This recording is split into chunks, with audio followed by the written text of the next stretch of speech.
My name is JELILI ATIKU. I am a performance artist in general. Well, the world has coined out a vocabulary for it, which they say performance arts. You know, so in performance, you put in action, you are dialoguing with the audience through the body and object and the space all together and at the same time.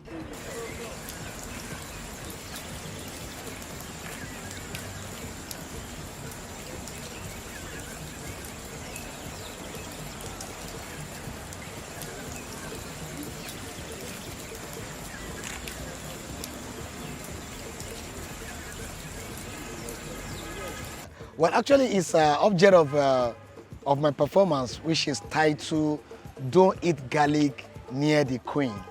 Yeah, it is actually to open up a conversation about the death of the British royal Queen Elizabeth, who died recently. I was in London during the burial, and I was also opportune to have visited the palace, and I saw how thousands of people come around to pay homage to the Queen. And that reminded me of our own idea about our own traditional or indigenous political structure, where in the pretext or in the acceptance of democracy, we feel those structures are not really important. So I begin to ask questions that if Britain who colonized us, who sold the idea of democracies to us, you know, could cherish their own indigenous system of a traditional political system, what about our own? What happened to that?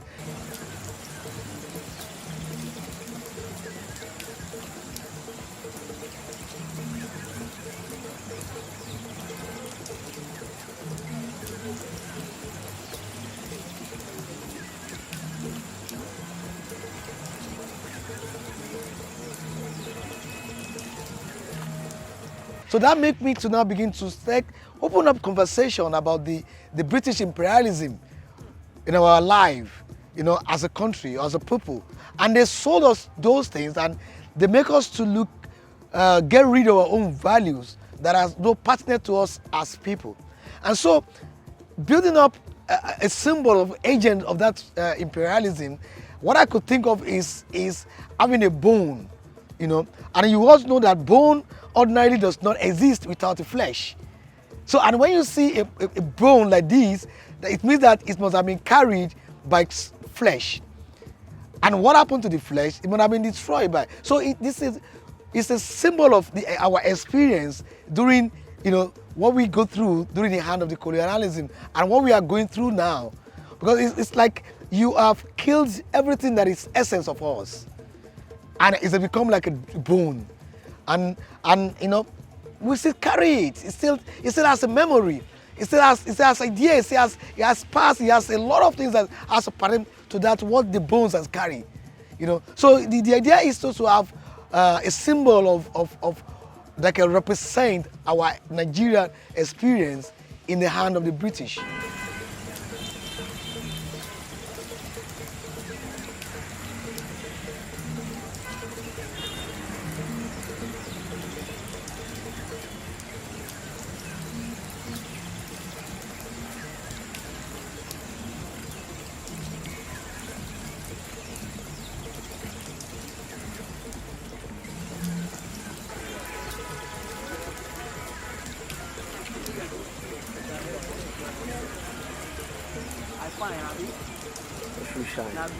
Good powder.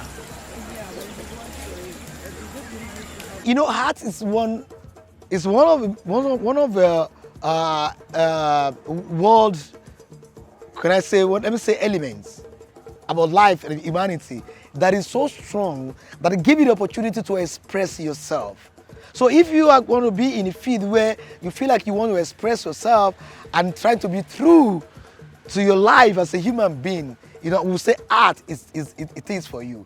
It gives you the freedom to be there and have your own analytical thinking and begin to put it down in imagery, in form, and which people can.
Some of the object of the performance, which is the British flag, number one, and that is actually to let you understand that the performance is, I'm basing the contest on the British imperialism, where when they're trying to occupy a territory, the first thing they put there is their flag.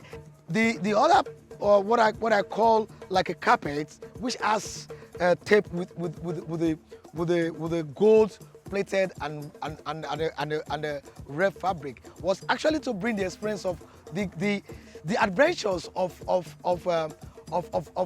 British all over the world, is to acquire resources, whether human resources, and they do it more with by splitting a lot of blood.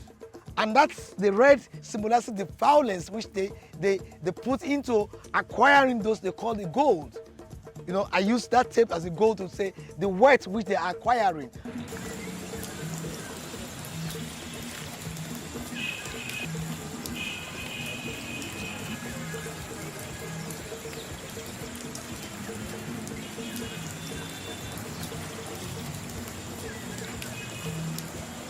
And you will remember when after they are ending imperialism, they're trying to also create the Commonwealth.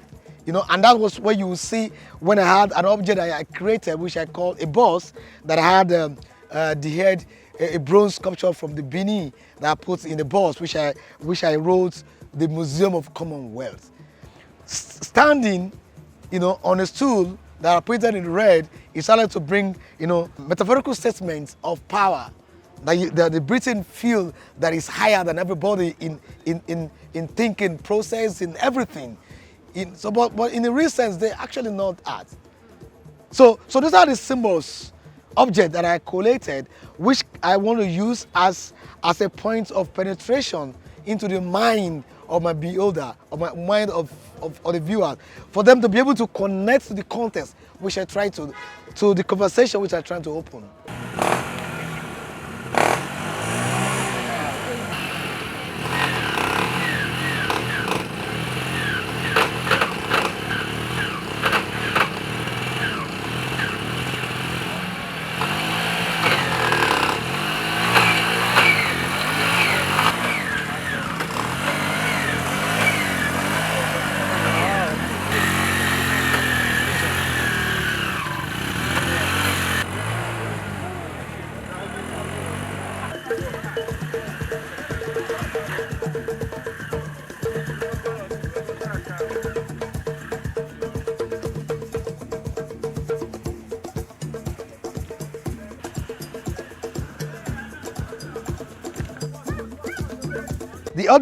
The audience become part of the element of the performance, and when they notice that something is wrong with the bike, and they wanted to like, no, when did you do this? I said, I am performing.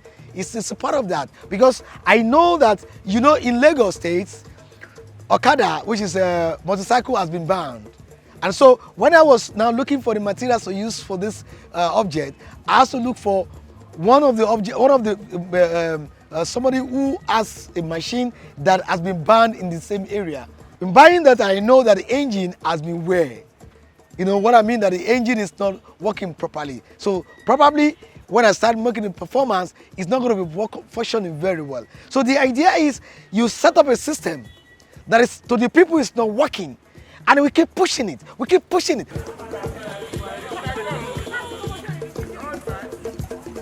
Art makes you to be critical. and maybe to be a thinker, maybe to be a philosopher, maybe to be a scientist, make it to be in the totality of life. So, and when you move, you become a body of experience. And when you become a body, and you become a laboratory of where you analyze things. So when I'm moving in space, I'm moving in the street, and every conversation comes to echoing in my head, and I be registered in my archival body. And so when I want to produce my work, and I bring it back in the way that I feel that I understand it, and in the way that I want to open up a conversation which people can see. So that is what art enables you to do. It empowers you. You know, it empowers you to think deeper, and it empowers you to integrate yourself more into the society and be the mind, and the feelings of the society.